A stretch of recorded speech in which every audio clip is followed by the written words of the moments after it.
Why, hello! Welcome to my Flosstube channel. My name is Sally, and this is Sally Stitches and, a Flosstube channel mostly about cross stitch, but about other stuff that's going on too. So, I don't know about you, but parents of children, are you excited that the school year is almost over? I have mixed feelings. I am really excited. We have, let's see, 1, 2, 3, 4, 5.5 more days of school today. Today's Wednesday. So after today, there will be 5.5 more days of school. But then we have like 14 weeks off for summer. And I like summer, but I also feel like sometimes it can drag. And some of it might just be kind of like a Sally specific issue. This summer we don't have any plans, for trips as a whole family. But my daughter, who is going to be busy partly because right smack in the middle of the summer, she's going to take her driver's training course, which takes like about a month. And they've got a lot of driving they have to do before they can get their learner's permit or level 1 license, I guess. That's kind of hard to imagine that she's going to be driving. But yeah, so that is impacting our summer schedule a lot. The other thing that's happening is my son Nathan is going to do an extended school year program at the high school. He's going into middle school this next fall. And so the middle schoolers and the high school kids are going to go to our local high school, which is just down the block from us. And they do like a little summer school program. And so that's going to be right kind of smack in the middle of summer too. So we've only got like about a month. And then we're going to kind of get back into our new routine. So that's good to think about. I really value the time when the kids are not home and I am home. I mean, I love my kids, and my life's work is kind of centered around them in a lot of profound ways. But I love that afternoon crafty time, like lazy crafternoons. I love that.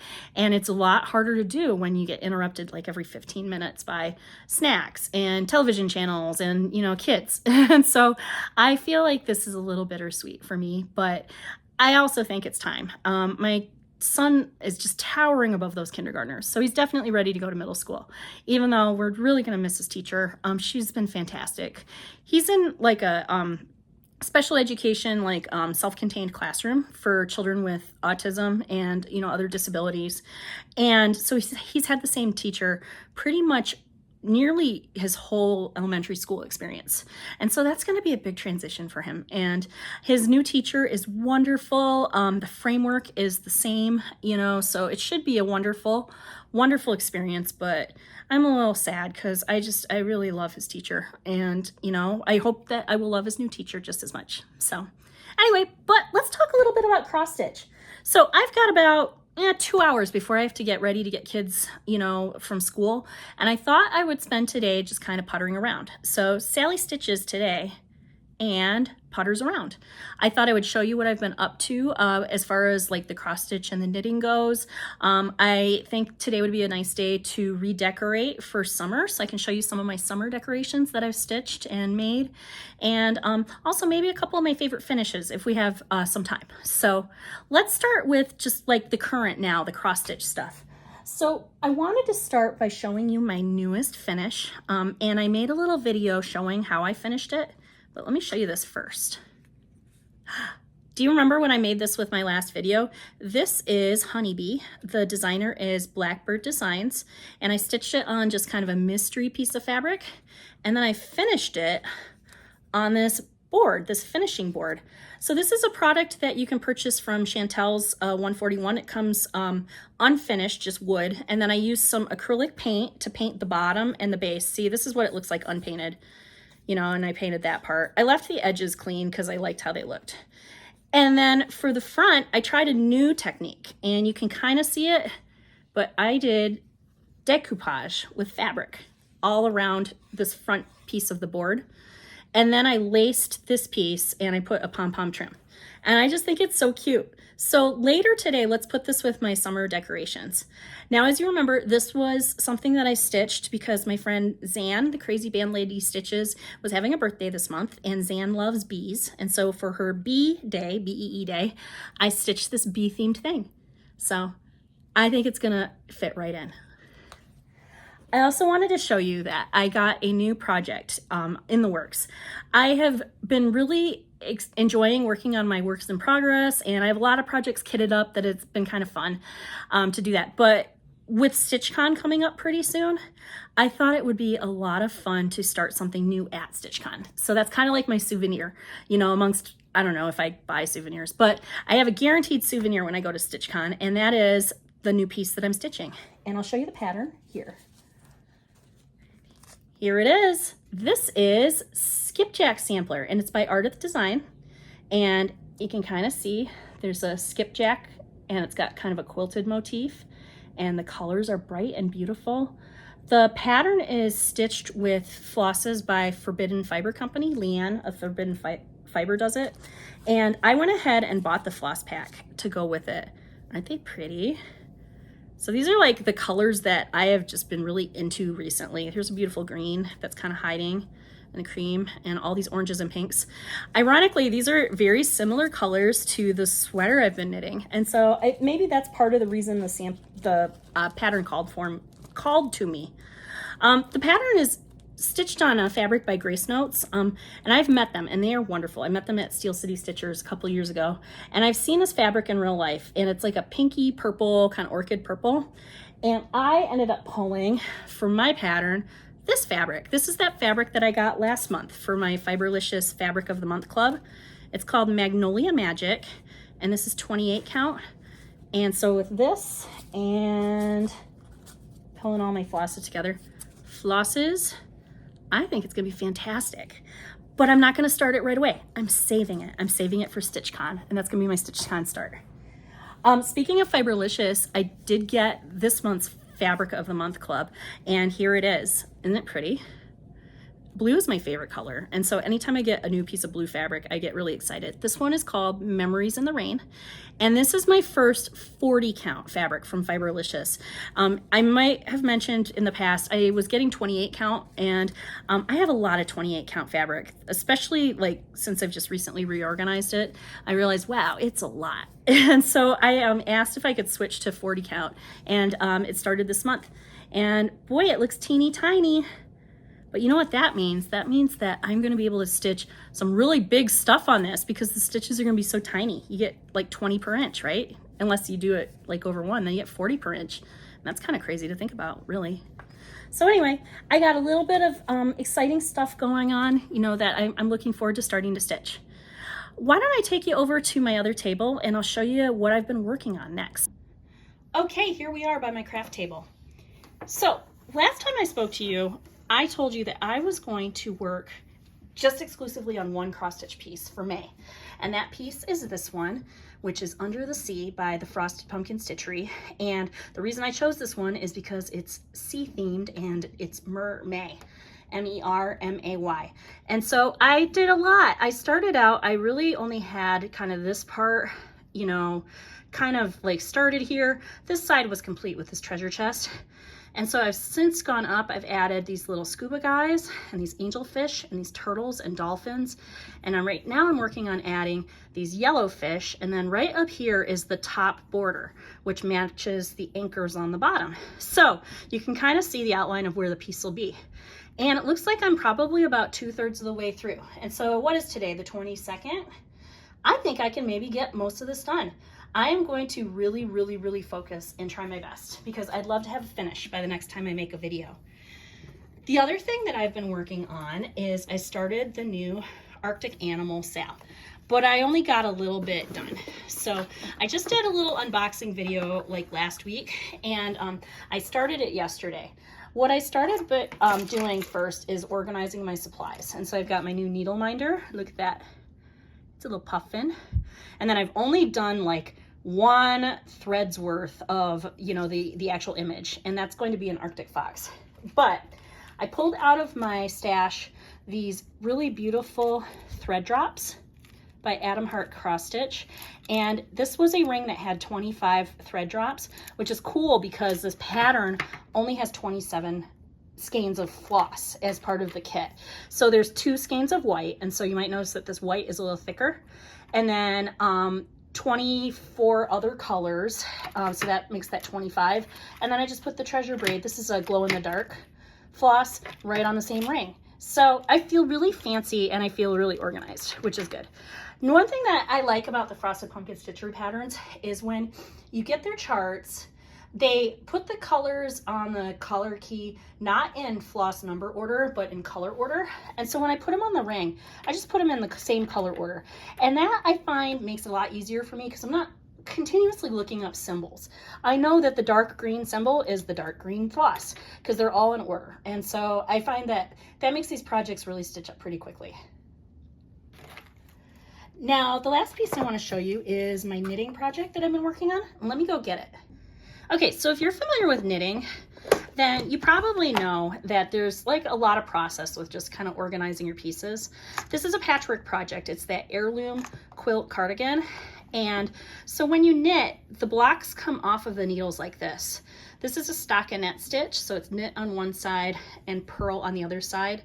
And so it has a tendency to just kind of curl naturally. And so it's really hard to tell if you have all the blocks the same measurement. So what you can do is you can wet them down and you can block them. And that's called wet blocking. Easy to remember. So I've done that with these, and these are some of the blocks that I've completed. I have 8 blocks in this little box, and then I've got some that are just about ready to pull off of the board. So I'll show you what I've got here. So these are the blocks that I just finished last week, and I blocked them. This is a yoga mat that I use to kind of stretch these out. So I wet them down, and then I kind of squeeze all the extra water out, and then I pin them out to the measurements that are indicated in the pattern, and then I wait until they are dry, dry, dry. And with wool, you do have to wait longer than you think. So these have actually been sitting for about 72 hours, and now it's time for me to take the pins out. So I use 2 different kinds of pins for this project. I have some straight T-pins, and these are made out of stainless steel. So I don't have to worry about rust, like, because they're going through wet fabric. And then the other kind of pin I have is called a knit blocker, and these are really, really handy. This is what the box looks like. So it comes in a little foam box like this. And then what you can do is you can just pull out, and they have like little combs, so you can like pin out a whole edge at once, and it's been really handy. And then when you're done, you just put them back in the box to store them. So I'll take this one off right now. I like that as I'm pulling the blockers out, it's not like bouncing back into curly mode. That means that my blocking worked. So once it's unpinned, there it is. Now there are some threads, you know, that are just like left over. So what I will do next is I'll take a yarn needle and I'll weave them in and then trim them so that they look like my other blocks. So I've got 1, 2, and then I've got 3, 4 on this board, sliding it without knocking my camera over. 1, 2, 3, 4. And so that plus 8 is 12, plus I've got 2 more that are ready to block. I'm blocking them in sets of 4 because it's convenient for me to just use this single piece of like a yoga puzzle mat, and I can just put it kind of behind my door in my bedroom, and the cat doesn't bother it. She really likes how the wool smells. She thinks anything that I knit or crochet is a blanket for her, and so it's not unusual for her to like come lay down on this the second I leave it. So I'm gonna go ahead and finish taking the pins out just so I can put this away, and then I'll meet you back at the front. Okay, actually, before I left, I thought of something else I wanted to show you. So you may, if you've watched my organizing video, have noticed that I have some unfinished quilt projects hanging out on the top of my organizing shelf. And let me show you what I've got right here. So, believe it or not, I finished this quilt back in November, this quilt top, and I just need to put it together. So this is the Carousel Medallion Quilt by Allison Glass. I'm not going to be able to show you all of it because I don't want to unfold it completely, but it is a beautiful quilt. It has a lot of different rainbow colors. You know, you can see all the different colors here. And so I have the quilt top, and then I have a big thing of batting, which is like the stuff that we use as the inside of a quilt sandwich. And then this is the beautiful fabric I have for the backing. And then this is the binding, the thing that kind of glues the sandwich together. So why haven't I finished this quilt? I have everything ready to go. And I think the reason is it's very hard to find time to spread something out and baste it. I like to use pins to baste it. So what happens is I'll put this bottom layer down, and then I'll put the batting on, and then I'll put the top layer on, and then I use these safety pins and pin through each layer like every 4 to 6 inches so that it's all together and it stays smooth before I put it in the sewing machine. Because of the quilt being so big, I just haven't had the opportunity to spread it out on the floor. Every time I think, oh, I should baste that quilt and get it ready to go, something else is going on. Like either my art table is full of another project, or I really want to vacuum my living room because I don't want to put my quilt on the dusty floor or something. And so one of my goals this summer is to stop procrastinating and to get this quilt done because it's almost there, and then I'll have an empty box to, put a new project in.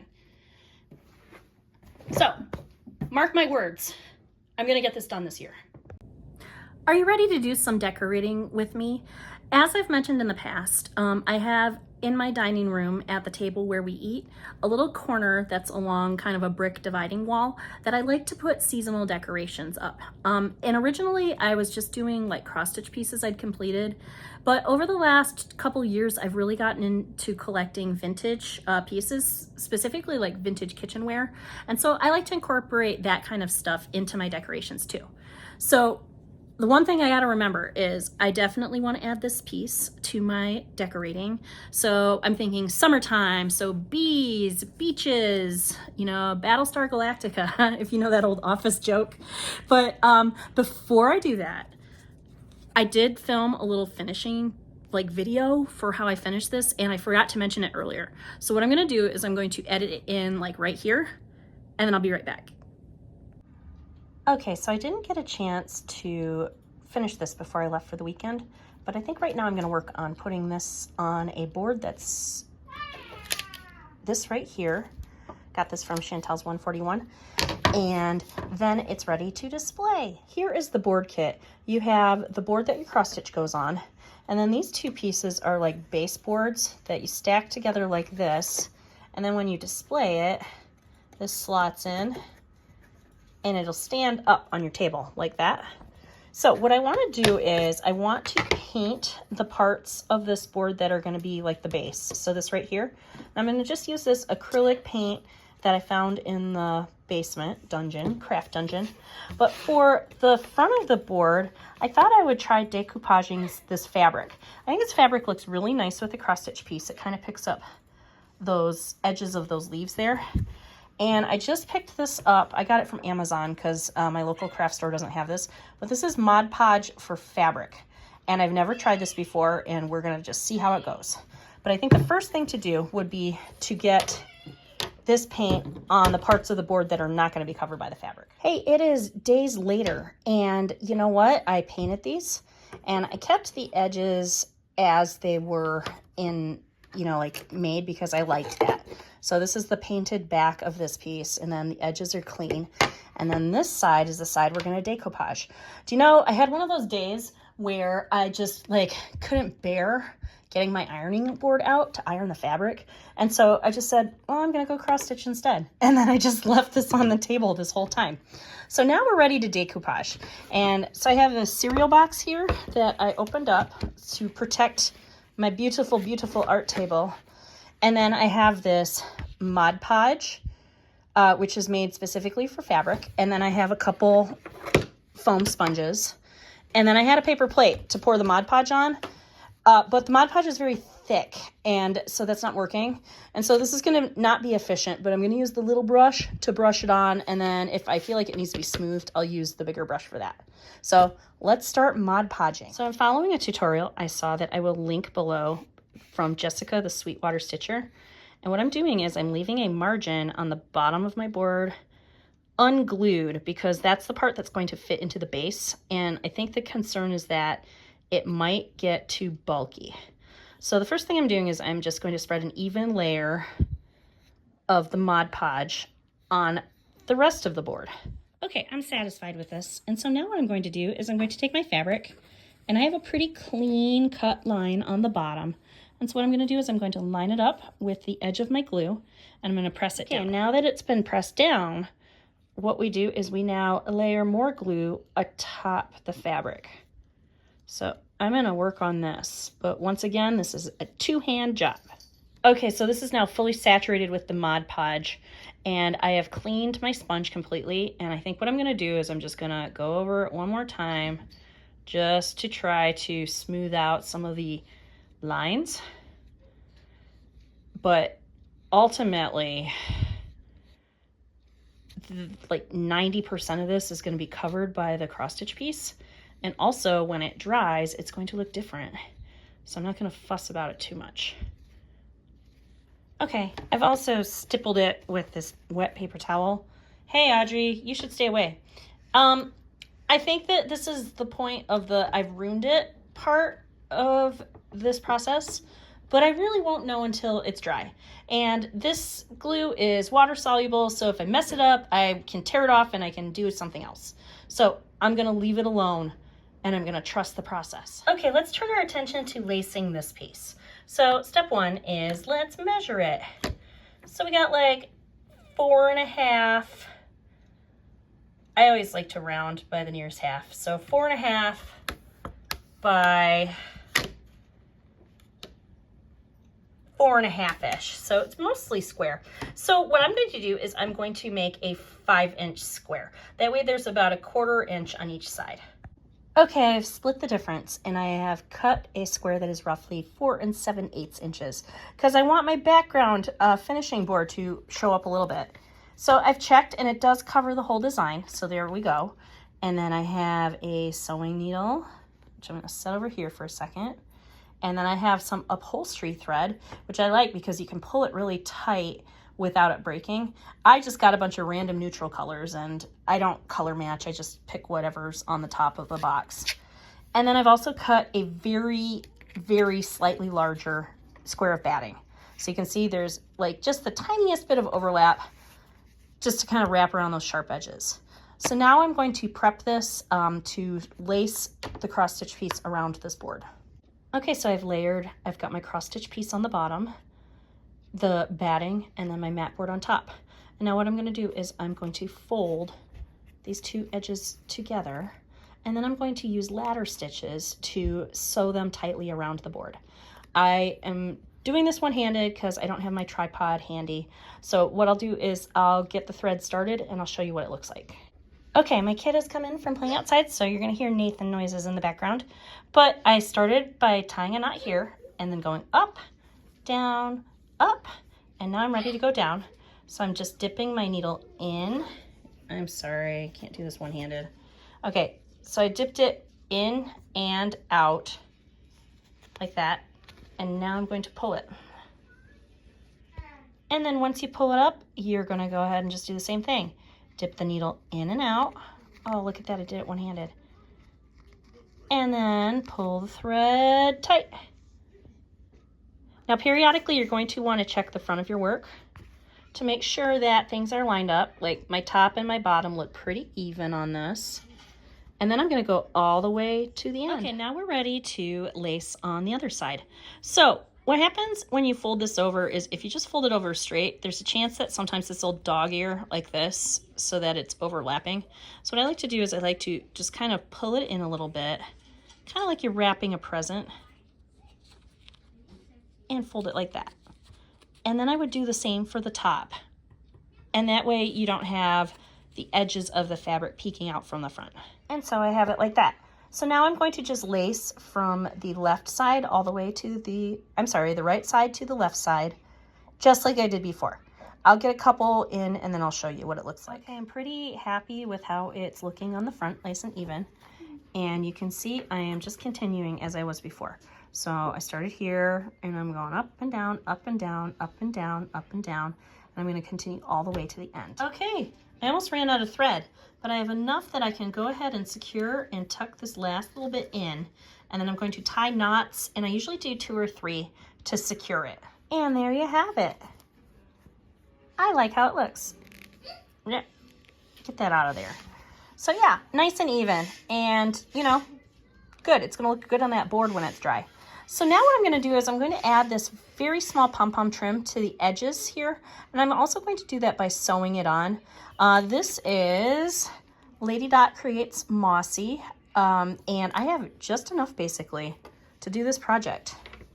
Like a couple inches left. How cool is that? To add the trim on, I line it up with the top.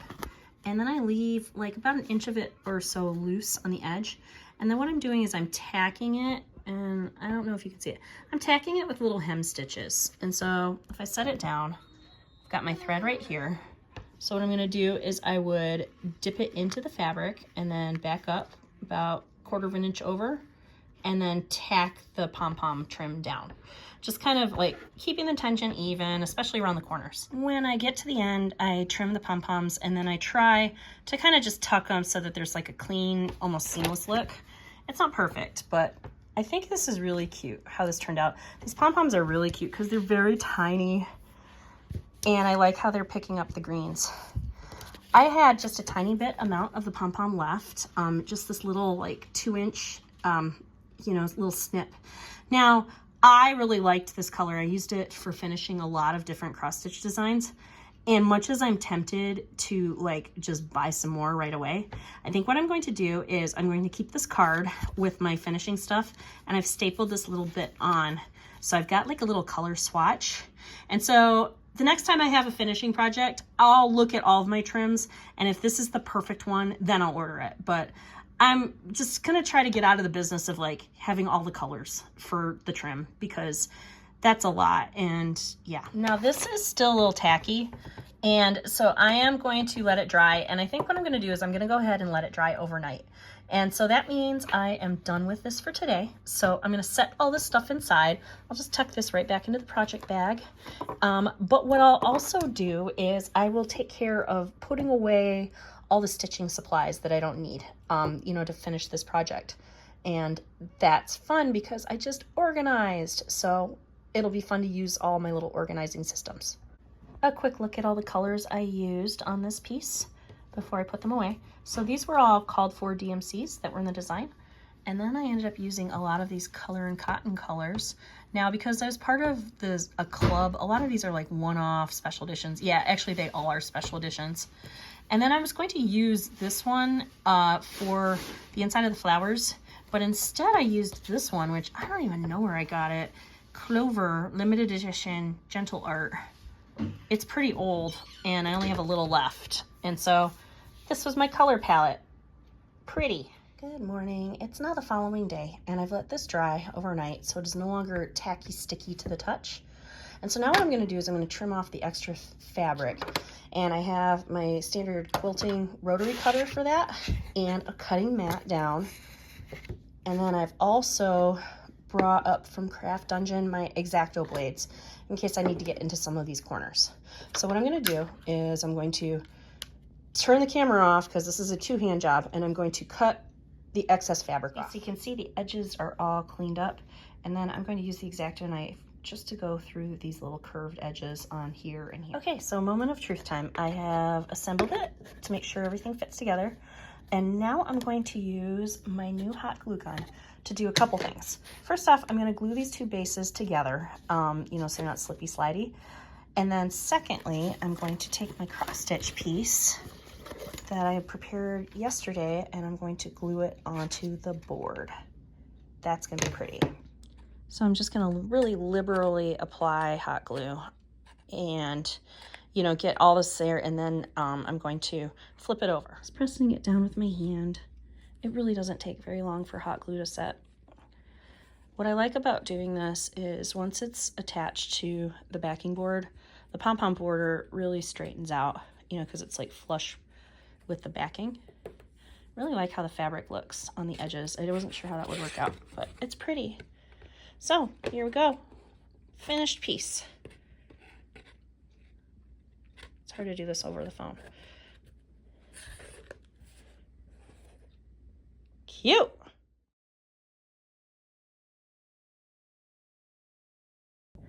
Okay, I'm back. If you have any questions about that finishing tutorial, feel free to reach out at any time. I will try my best. So before I put my summer decorations up, I just wanted to say goodbye to my spring decorations. They are going to go into my seasonal decoration storage downstairs in Craft Dungeon. And let me show you those before I, put them away. So the first thing that I have is also my oldest piece. This is April Showers Bring May Flowers by the Frosted Pumpkin Stitchery. And I finished this in a 5-inch square picture frame by Michaels. And this is one of my very first finishes. In fact, look at my expert frame job with the packing tape on the back. It doesn't matter though, because it sits on a table and it's fine. So I also have this bigger piece that's a seasonal piece by the Frosted Pumpkin Stitchery. This is called Spring Garden Party, Spring Garden Club. I'll look it up before I finalize this video. But the colors on this are really cool. And this fits an 8x10 frame. And they made one for every season. So spring, summer, fall, winter.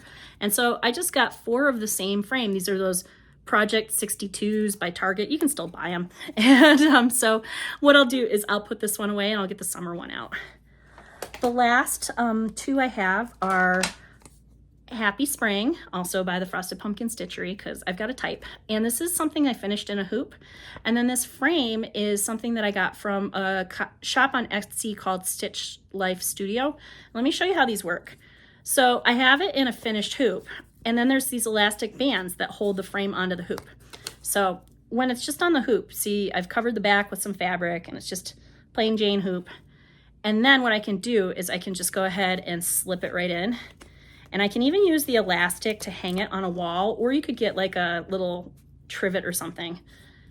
But it just finishes like that. And these are great because I can use this same frame for the summer version of this. This is like the Happy Spring cat, and there's a Happy Summer cat too. So that's what I'm gonna do. The other one I have, I didn't actually display because I had it in my summer box and it's now past, but I made this teeny tiny little Cinco de Mayo piece. This is part of the Frosted Pumpkin Stitchery's Pen Pals collection, and it's just finished on the back. I had a little pom-pom boo-boo here, but there's some magnets in here, and so this just sticks on my magnet mail board that's by my dining room table. So I'm going to put this in my spring box so that next year I can put it out in time for Cinco de Mayo. And also, I forgot about this. I have Spring Folk by Hands On Design. And this is one that I just finished. And I'm going to put it away because I am feeling like summertime is ready to go. But guess what? Summer Folk is coming out very soon. In fact, it might have been released today. Today the 22nd? Yeah, it was. So I actually have a copy of the new pattern pre-ordered through Top Knot Stitcher. And as soon as they get those patterns and they mail out those pre-orders, I'll have it. And so maybe I'll have 2 things I can start at StitchCon. So, well, that's what I have there. What I'm gonna do now is I'm gonna take us over to my dining room table and let's start decorating. Okay, so as you can see, I have gotten my summer decorations out. And I have them laid out on the table. The table's cleared off. I've put a fresh tablecloth on, and now I'm ready to start decorating. The part that I usually decorate on, I don't know if you can see me because I can't see the camera right now, but I usually decorate along this wall right here. And so I'm gonna go ahead and get started. The first thing I'm gonna do is, I have this really cute bunting that got all tangled up, of course, that I'm gonna go ahead and hang along the back wall. And I use these little clips that you can kind of see. These are clips that work on the brick. And so I can go ahead and move them wherever I need to move them. And I can use them to hang this up. So let's do it. Okay, got that done. And so now I'm going to go ahead and add some of my cross stitches. This is another little magnet guide that I just finished over the winter. This is like a little ice cream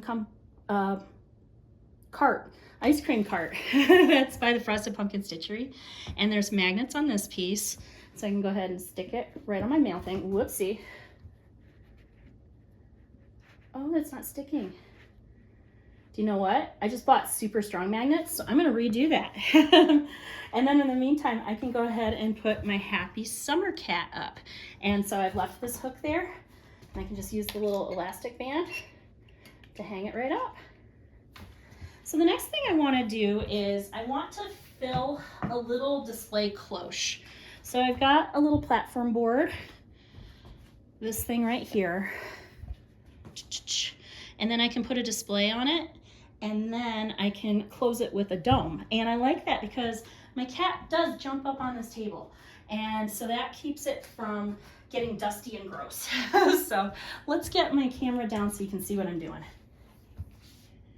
Okay, so the first thing I have is I have this Viking cake plate thing that fits pretty much perfectly.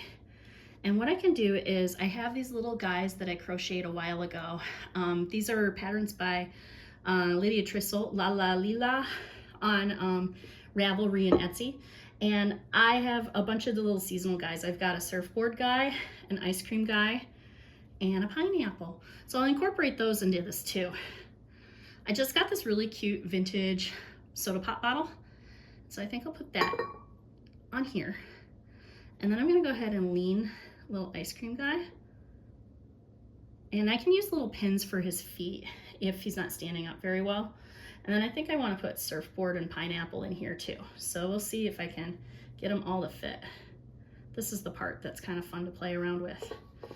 The other thing I have are these Hazel Atlas tumblers, striped tumblers. And I think these would fit nicely in here too. And you'd still be able to close the dome, maybe just one. So if I do that, and then I got some cute like red, white, and blue stripey action happening, then I can put pineapple on top. Look at that, that's pretty cute. And then I can put surfboard. And then I'm gonna get a pin for this guy. Oh, excuse me, you can hear me scooting the chair around because I left the pin over here. But if you take a little pin, you can use it like a little kickstand on the back, and then he'll stand up straight.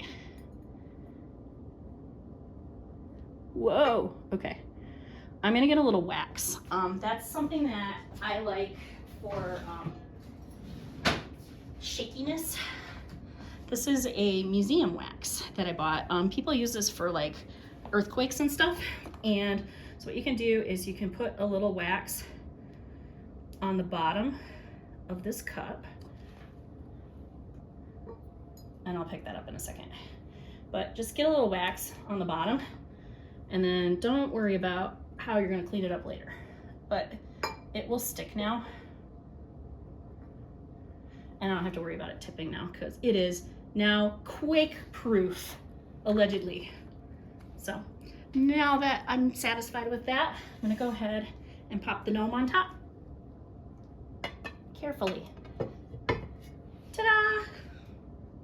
Okay, I just gave it a little wipe with some Windex, and now I'm ready to kind of slide it in place. Usually put it kind of right in the middle.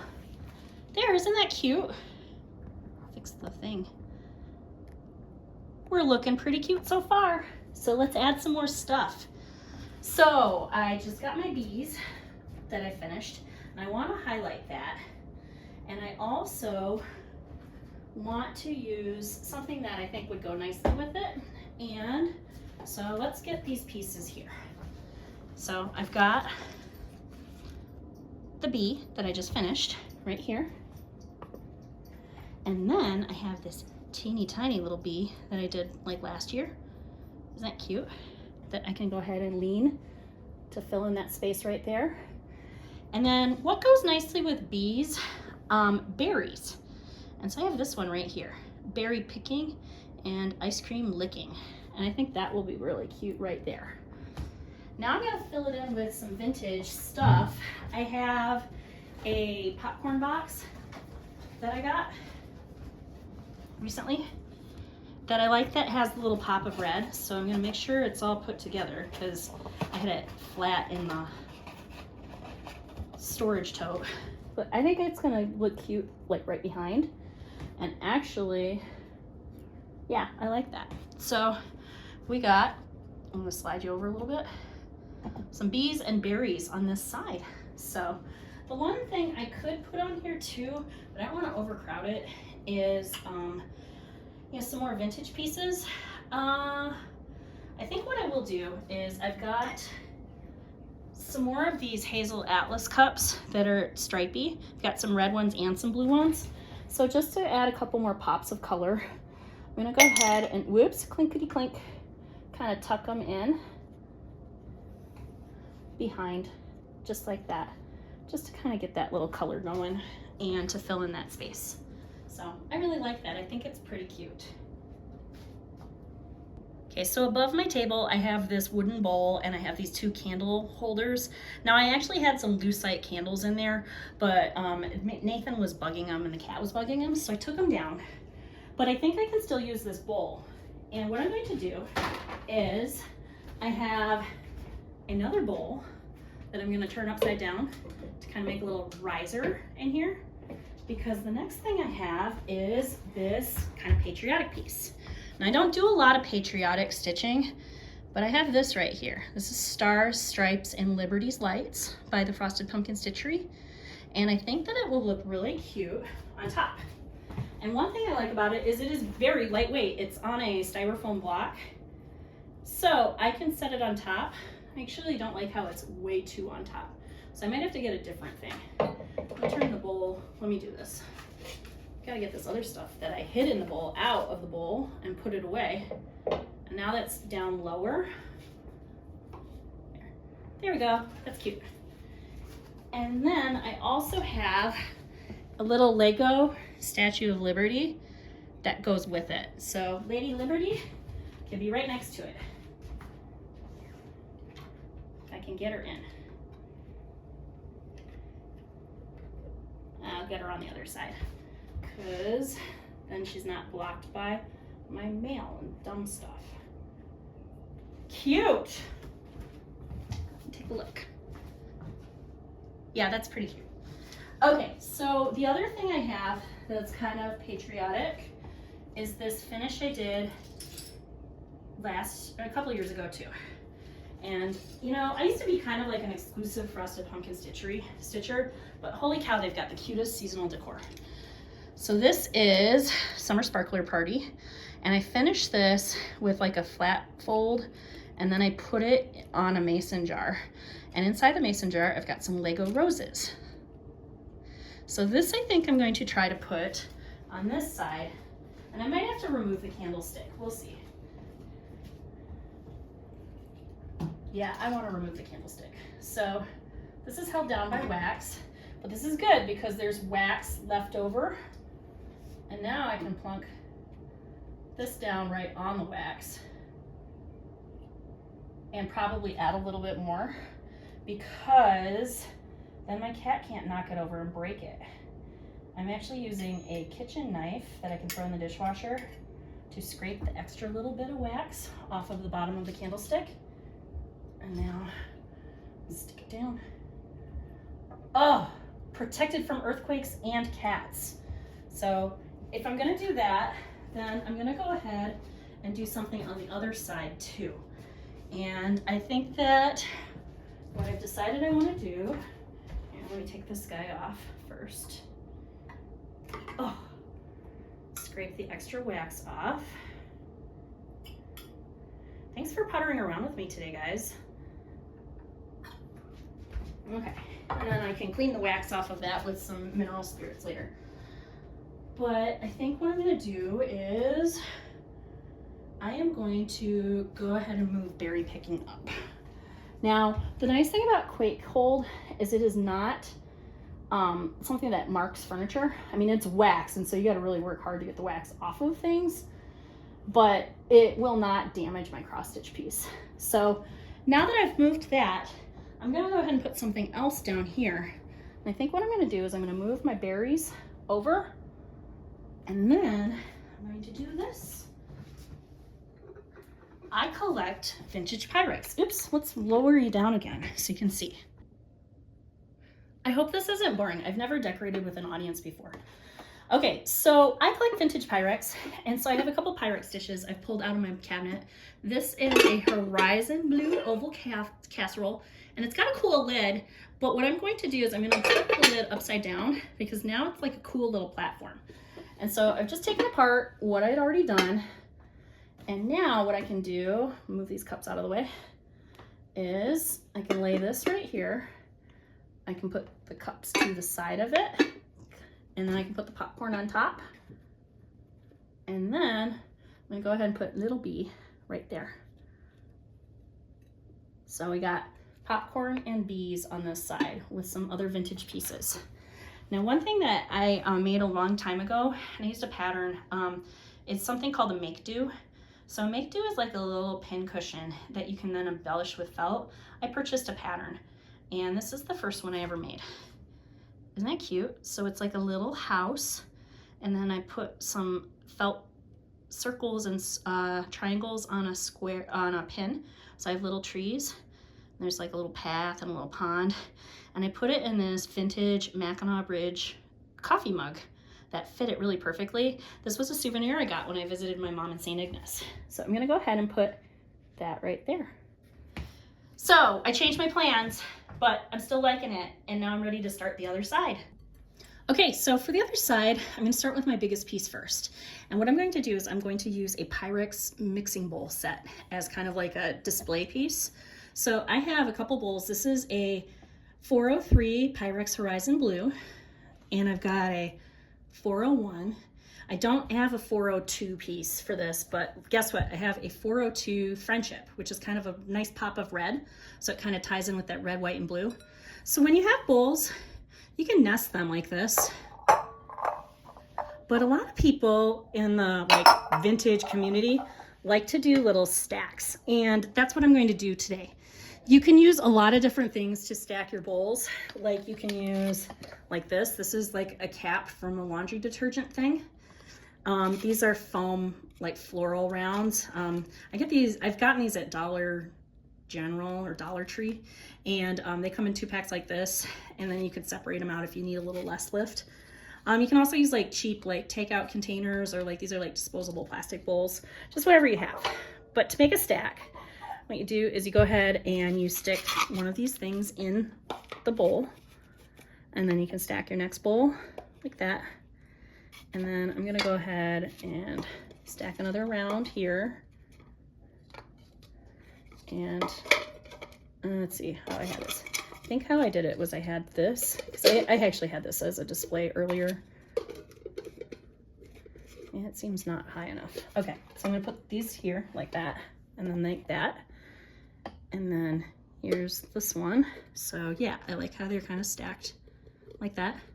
And then what I was using this for was my new cross stitch piece that I just finished. So I'm gonna stick this in the top, and then I'm gonna reach around this camera, hopefully not knocking it down. And I have Seaside Tiny Town. Remember when I finished this recently? So this is a drum, and I can put it right on top. And look at that, isn't that cute? It's like a little layer cake. So I've got my 2 things I really love, vintage pieces and cross stitch pieces, all as one display. I also have another one of those Pop Shop bottles right here. And then I have another make do, and I'll show you this one. This is my favorite one I ever made. So this one is something that I kind of came up with my own design. And there it is, it's a little seaside guy. So how this works is you just get kind of like a vintage teacup. And then in this case, what I did was I got a ball of yarn and I felt it. I put it inside a sock, and then I ran it in hot water and in the dryer. And then I covered it with felt. So I covered it with a layer of blue felt to make the water. And then I added 2 strips to make these waves on the sides. And then I sewed an island on top, and then made a little lighthouse. And then the boat is kind of like those little pins that I showed you at the trees. So there's like a little boat with a sail that kind of sticks right there. And then the sea monster is on 4 pins. So we've got the head on a pin, and then the tail, and then another tail segment. And I was really proud of that. And then it all goes in the teacup, and it's like a tiny little world in a cup. Isn't that cool? So that is gonna go right at the foot here. And then I did want to use some of my beach cross stitch pieces, and I only have 2 here left that I think will fit. But the first one is Summer Beach Party by the Frosted Pumpkin Stitchery. So same setup as that spring garden party that I did. And that I'm going to go ahead and tuck in right next to it like that. and I will fix that because I don't like how it's blocking. And then the last piece I have is Sun, Shore, and Waves Galore. So another very cute seasonal saying in a 5x5 frame. And I think I'm going to go ahead and tuck that on the other side because I feel like this is too crowded. So let's fix it. Do you guys do summer decorating? I find that it's really fun, and I like seeing all the little stuff while I'm like, you know, eating my meals at this table. So instead of leaning this on the easel, I'm gonna go ahead and just lean against the wall so it's slightly behind. And then I've just pushed this other stuff forward a little bit. And no one sits at this spot to eat, and so it's not going to be in anyone's way. For Sun, Shore, and Waves Galore, I feel like I've got kind of a little dead spot on this side. And so I'm gonna go ahead and I'm gonna put it back here. I'm gonna move Pop Shop over here. And now I've got beach all on one side, and it's not blocking ice cream and surfboard because they are kind of hiding. So there we go. That's cute. I love it. Okay, take two because my phone wouldn't focus. So here is the completed design. So on this side, we did that new bee theme with also some popcorn and some cute stripey stuff. And then on this side, we have the beach stuff with the seaside tiny town and my summer pieces and my little monster. And all of the display has this really cool red, white, and blue thing going on for Memorial Day. Above it, I have some more kind of patriotic stuff. And then when July kind of rolls out, I can swap that stuff out and do kind of more like summer vibes, because I have some cross stitch pieces I did not include this time. If you're curious, above that, I have the front door of my house, and there's a room divider with some swung vases, and I always have this little rainbow display, but I think it looks especially nice this time of year, you know, because we're getting into June and Pride Month. So there we go, seasonal display. And since I'm walking around this room and I've got a couple minutes, why don't I show you some of my other vintage stuff? So I mentioned before, I collect two different kinds of things, vintage kitchen stuff and vintage glass. And so I have this vintage glass kind of like flower that I designed above here. And then these are just my bookshelves. And you can see I've got a couple different vintage collections mixed in. These are called honey whip jars. And what these were back in the day, you used to be able to just buy these and they would be filled with, like this one says Hesselring dairy on it. So they'd be filled with products like honey, whipped honey, or whatever. And you just picked out whatever color you wanted, and people kept them over these years. And I've collected as many colors as I can find because I think they're really cute. I've got some more glass pieces down here. This is my Nancy Drew book collection. I just finished this. I collected all 56 of the original Nancy Drew Grosset and Dunlop series. And then this wall used to have 5 bookcases on it, but I ended up moving one of the bookcases into a different room because I started a Pyrex collection. So all the Pyrex pieces that I showed you earlier come out of this cabinet when we're not doing Pyrex. So I'll just show you shelf by shelf. So this is kind of like my pinks. And then I really like the bright colors of this shelf. This is probably my favorite design right here. It's called Friendship. I just really like those bold colors. And then I've got some more of these stripy mugs like I used in my display. And then these are also honey whip things, kind of like the ones I showed you, but these are bowls. And then got some more pieces here. This is another thing that's kind of interesting. These used to be sent away when you bought like Lipton soup packets. You could get like a 6-pack of these for like $3 in 1960 money. And I just think they're really cool. And then at the bottom, I've got the rest of my stripy tumblers and some other stuff too. So I really enjoy collecting vintage kitchen pieces. It's kind of fun to find one piece at a time and to build the set. And I just love the bright pops of color, and it brings me a lot of happiness. I also like that this cabinet shuts so that I can't get my cat, doesn't get to climb it. And then I have a key so it can be locked. And you know, Nathan has done a really good job not messing with it. and I hide the key in here. Shh, don't tell anybody. It goes in there. Here's another one of those honey whip lids. Creamy, delicious on toast bread. I bet you it was. Have you ever had honey on toast? So I left a mess here. And in the meantime, Audrey has taken my Flosstube spot. So I guess I'll go on this side now. So I hope you enjoyed puttering around with me today. I am so happy that I got that summer display up. I've got about 25 minutes before I have to head out to pick my daughter up from high school, and then my son's coming home from elementary school about an hour later. So this was a really nice afternoon for me, and I hope that you enjoyed, hanging out with me while I decorated. I wanted to give a special shout out to everyone, actually. You guys are so nice. I recently hit 1,000 subscribers, which blew me away because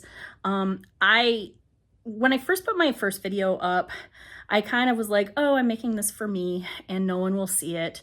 And that was kind of reinforced by the algorithm serving me a bunch of accounts that are like 10K, 20K, people that get like 1 million views the first hour. And I was like, man, I don't have what it takes to do this and to share my hobby this way.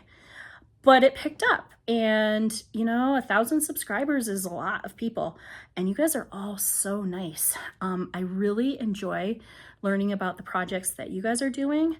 I like that we are all kind of like different ages, different circumstances. We like different kinds of cross-stitch pieces, but we're still united by, just kind of living our life and enjoying every stitch. And so I wanted to give a particular shout out to the Bougie Stitchers, and I'll link their channel below, but I really enjoyed watching their most recent video, and I was kind of flattered. They made me like Flosstube BFF of the week, and they had some really nice things to say about my account, and I really appreciated it, and I had a blast watching their videos too. They did a Mother's Day video, and they had their mom kind of along to the side, just kind of piping in now and then, and like they would bring her into the camera, and she's like, I don't want to be on the camera, and I just thought it was really fun and relatable, because if I had a partner for, doing one of these videos, that's probably how the dynamic would be. So thank you so much for watching my video. You can follow me online here. You can also follow me on Instagram. My name is Sally Youn, spelled Y-O-U-N, and this is my account right here. And I hope that you enjoy these last few days before school ends. And if you don't have kids and you're just kind of rolling into summer, I hope you're enjoying the weather and, the season too. So we'll see you next time. Take care, friends. Bye-bye.